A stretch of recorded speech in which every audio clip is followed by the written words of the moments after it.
Each one of us seated and standing here today bears the weight of expectations from both familiar and unknown citizens. We are the gateways to the country of their dream. We are also surrounded by interminable reminders of the promises we make and the consequences of failure. This is why we are here.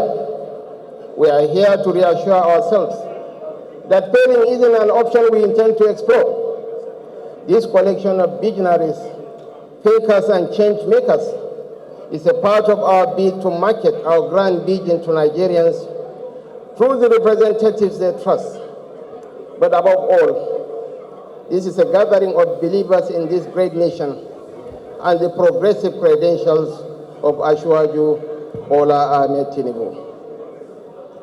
This incredible episode of our history was produced by a cast of patriots that fought to ensure that our great party panders to the interests of no individual or group.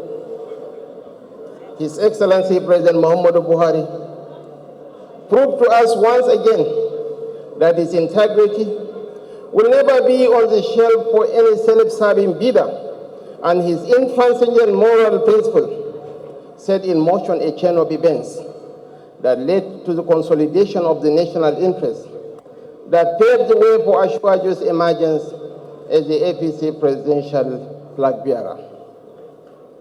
The progressive coterie of northern governors saved the country and our great party from a calculable implosion when they took a stand to demand powership to the southern region.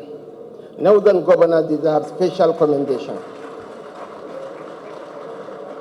Unfortunately, the leading opposition party set out to exploit the nation's rotational arrangement and refused to read the national mood. And this has long backfired in a fashion that has turned their presidential dream into a televised national circus. A presidential candidate that cannot put his own political house in order cannot aspire to lead the nation. This occasion stands out in our political calendar because it is the final lap of a streak of hard-fought victories. The battle ahead advocates all our finest minds to stand together. Just like the proverbial reminder that it takes a village to raise a child, it takes a village of resolute believers to preach to a nation as ours and win their hearts. In just a few years, the APC has become a political paragon, bringing much older political organizations to their knees and withstanding long-running disinformation warfare. This couldn't have been possible without you, this beautiful village of progressive ideologues. When the Kashim Shettima ticket became inevitable, the propaganda ceased to be a barren agenda to mischaracterize the fearless Asiwaju. It became a bigoted campaign to parade this ticket as something other than an outcome of a pragmatic democracy to offer Nigerians transformative governance.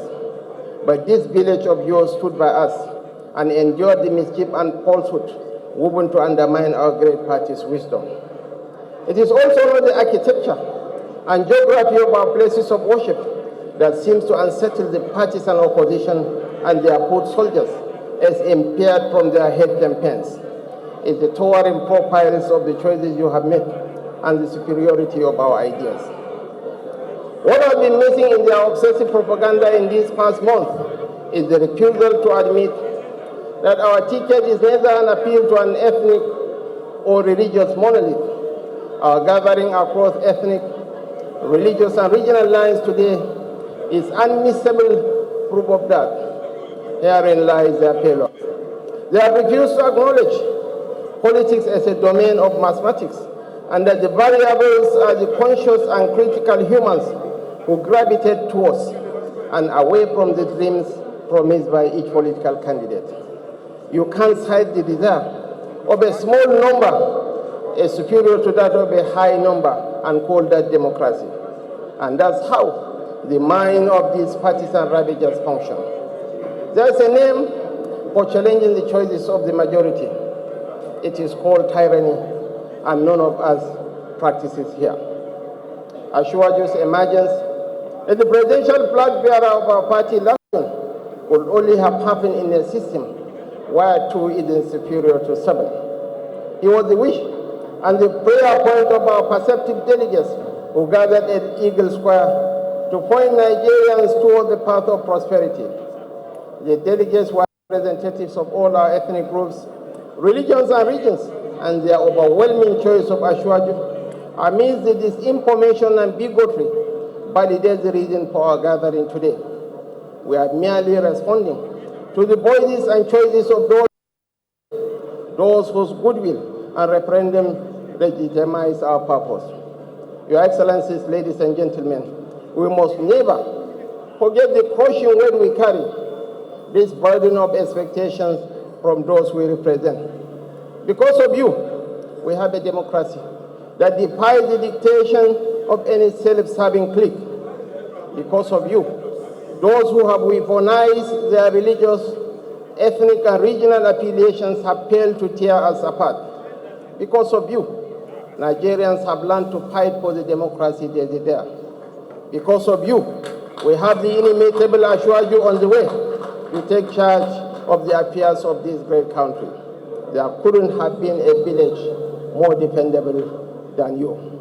For us here, there is no incentive greater than your convictions and those of the citizens.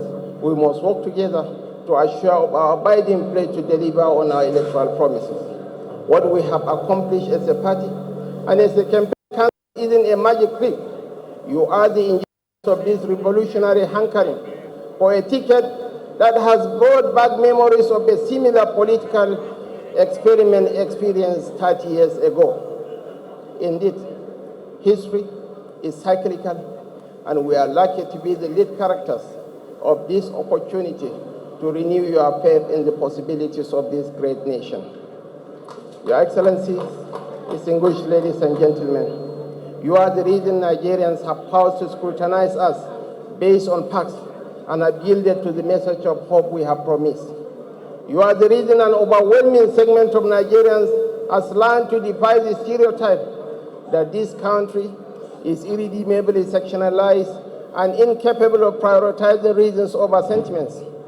This was the exact mood of the nation 30 years ago, and the expanding endorsement of the Kashim Shettima ticket signals to the anarchists and conflict profiteers to seek a meal ticket other than the gullibility of Nigerians. As we prepare to venture out to sell our action plan to our fellow citizens, let's carry with us the dignifying badges of our ambassadorial responsibility and expectation, and adhere to the collective principles that have kept us standing this tall and this long. Our strength isn't our numerical size, but our unpretentious brotherhood and sisterhood. No amount of money can buy the moral principle that has brought you this far. And activating this in the face of temptations must be your survival instinct in this forest of uncertainties we call politics.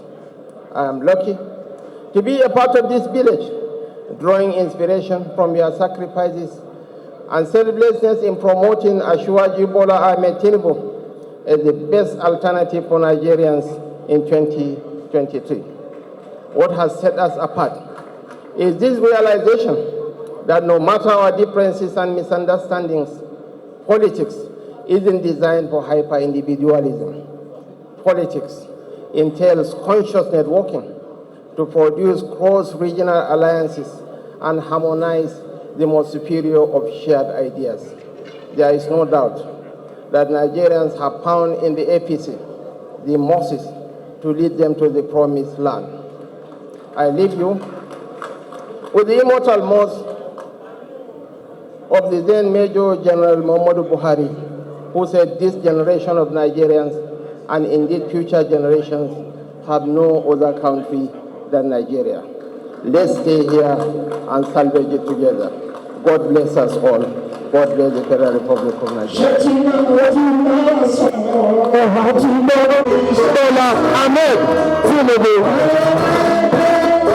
All your mandates.